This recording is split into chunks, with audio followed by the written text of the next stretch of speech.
په التحیاتو کې به کوم ځای ته ګورې. دا ډېره اهم مسله ده.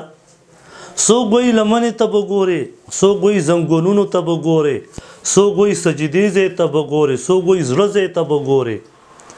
دا ټولې خبرې صحیح نه دي او څه دلیل پې واضح والله اعلم نشته. زه تاسو ته یو روایت ویم، دا سنن کبرا بیهقي شریف دی او د دې حدیث نمبر 2790 نمبر روایت دی. عامر رضی الله تعالی عنہ فرمای و نبی علیہ الصلوۃ والسلام چې کله بم التحیات ته کېناستو نو خلاص مبارک به پخې پتون باندې کې خود او نبی علیہ الصلوۃ والسلام به د شهادت ګوتې مبارک ته قتل او پدی به اشاره وکړه.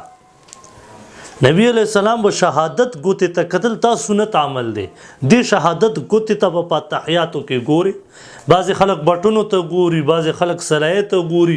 وایي ټیلر وګوره دا سلي دلته غلطه ولې دا بټن داسې تللی، دا سلۍ تارې داسې. نو بیا وله سلۍ دار څه په مونځ کې رایادېږي. نو تشهد کې به ګوري. د دې تشهد د ګوتې اوچتولو مقصد څه دی؟